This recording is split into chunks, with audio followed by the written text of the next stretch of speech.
bigyan lamang po ako ng 1 oras, and I hope matapos ko bago mag-1 oras, matatapos ko. Praise God. Tayo po'y babalik muli. Gusto ko lamang pong sundutin yung turo ni Bishop na nakaraan-raan. Sino po nakakaalala ng turo ni Bishop? Yan, ano yon? Ilang things that God hates? Yan.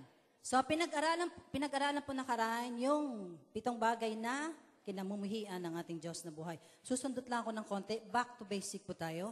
Sapagkat ang gusto ko po ituro ngayon sa araw na ito is temptation. Yan. Ulitin nyo nga, basahin nyo nga po. Yan, temptation.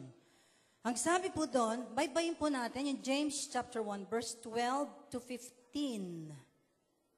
Basahin po natin. Pakibukas mo nga dyan, kapatid. Yan, para mabasa po ng bawat isa at nanamnamin natin, anak. Or kung wala, babasahin ko na lang po. Okay, yan. Sabay-sabay ha? 1, 2, 3. Blessed is the man who endures temptation, for when he has been approved, he will receive the crown of life, which the Lord has promised to those who love him.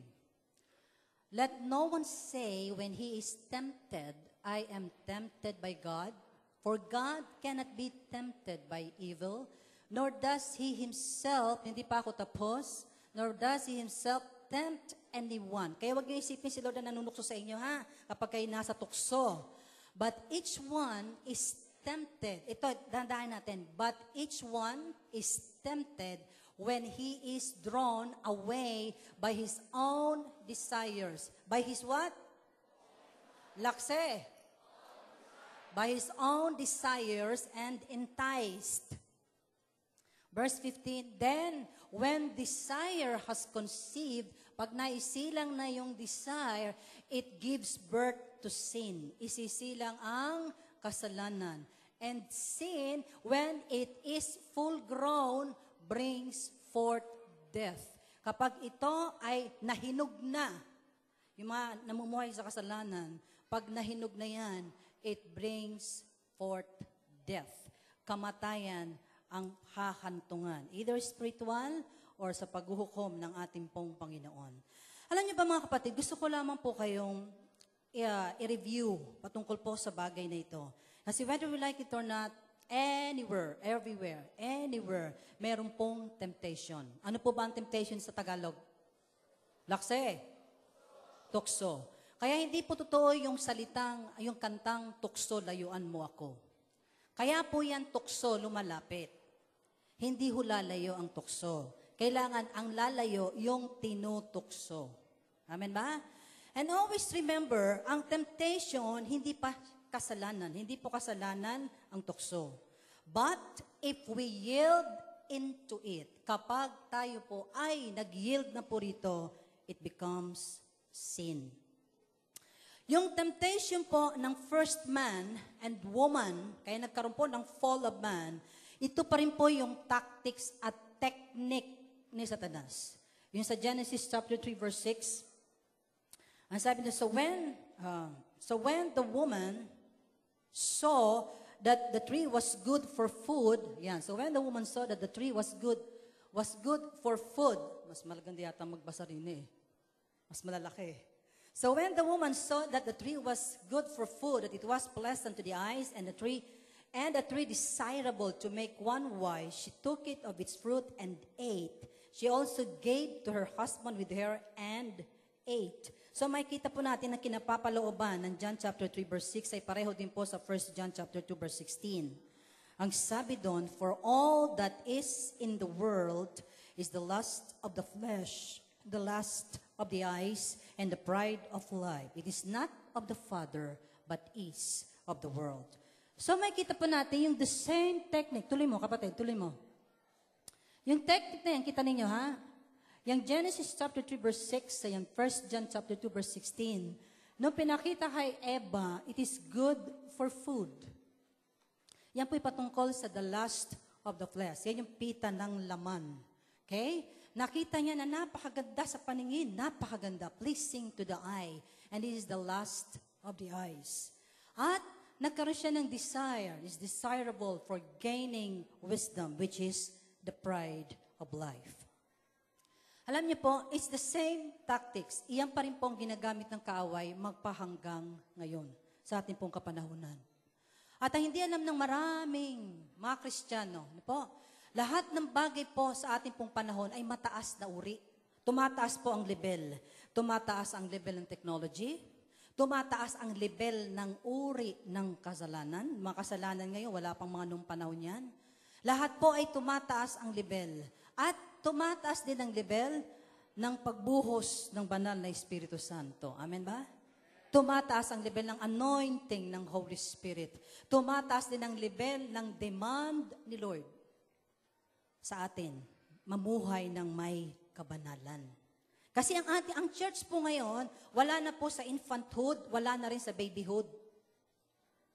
Wala na rin po sa adolescent stage ang church nowadays. Kundi nasa adulthood na po tayo.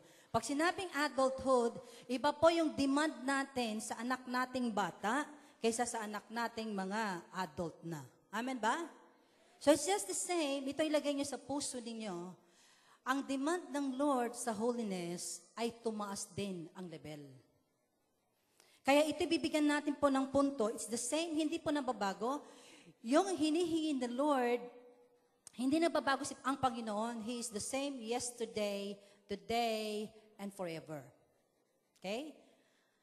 Ang hiniling niya nung Old Testament, na kapag nagkasala ang isang tao, agad itong namamatay or pinapatay.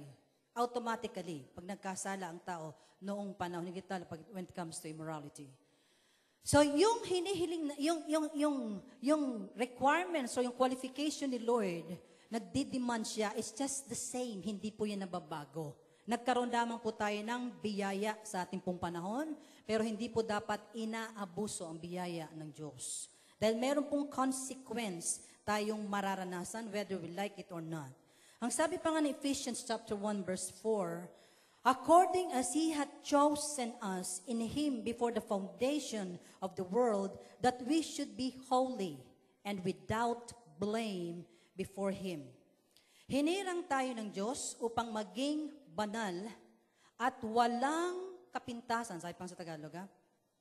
Hinirang tayo ng Diyos upang maging banal. Hinirang tayo, niligtas tayo ng Diyos para maging banal tayo.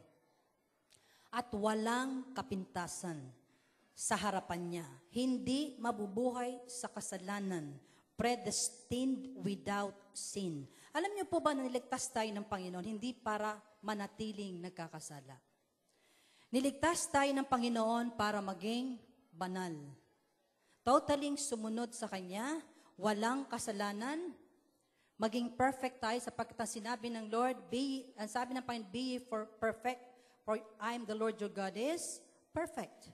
Yan po ang hinihiling ng Panginoon. Sabi pa nga ng Colossians chapter 1 verse 13, He has delivered us from the power of darkness and translated us into the kingdom of the Son of His love. Mula doon sa kingdom of darkness, kinuha tayo ng Diyos. He delivered us from the power of darkness and translated us into the kingdom of His dear Son. Nilipat tayo sa kingdom ng Kanyang dear Son. Hindi po pwedeng tumanggap ka kay Lord at nananatili ka sa kingdom of darkness. Tayo po ay lilipat automatically sa kingdom of the Lord Jesus Christ. At doon sa kingdom ni Lord, meron po doon principle. Meron po mga prinsipyo na dapat po nating sundin, na dapat po nating tupdin, mga kapatid, upang magkaroon tayo ng katagumpayan sa ating buhay, makamtan natin ang lahat ng pinagkaloob sa atin ng Diyos. Both spiritual, physical, and material blessings. Okay? Satan attacks the individual Christian mostly through temptation. And he focuses this assault, pag sinabi pong assault, yung attack niya, in two spheres.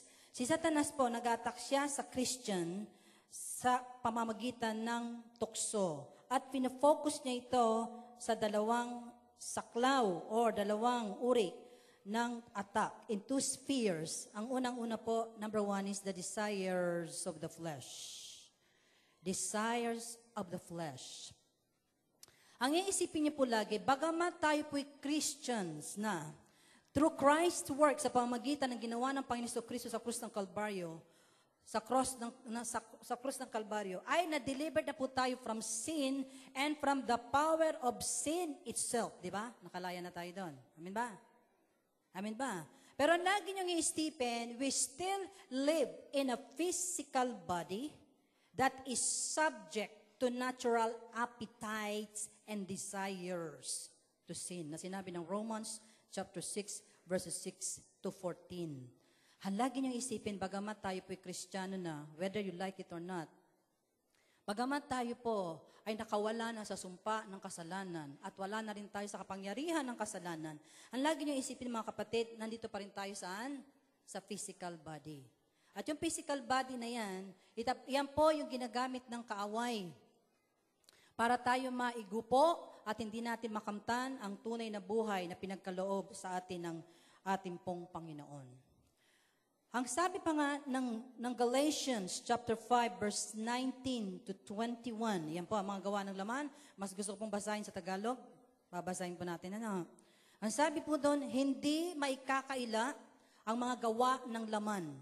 Pangangalun niya, karima-rimarim na pamumuhay, kahalayan, pagsamba sa Diyos-Diyosan, pangkukulam, pagkapuot, baka hanggang ngayon kayo napupuot, pagkagalit, baka hanggang ngayon may kagalit kayo, paninibugho, kasakiman, that's greediness, pagkabaha-bahagi, yan, division.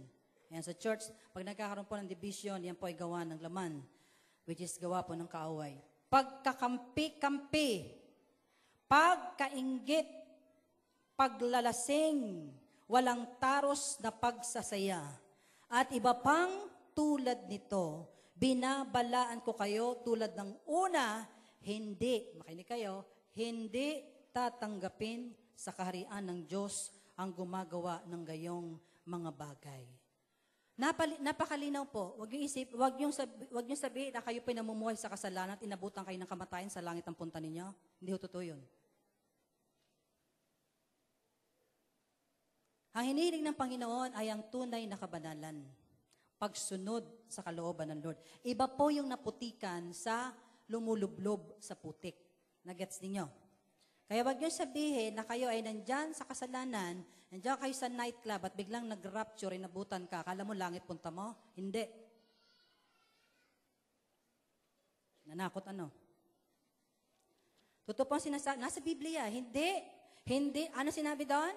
Hindi tatanggapin sa kaharian ng Diyos ang gumagawa ng gayong mga bagay. Romans chapter 6 verse 12, kaya po sinasabi, meron po tayong dapat gawin. Dahil po tayo may free will, binigyan tayo ng Lord ng free will. Makinig kayo, ha?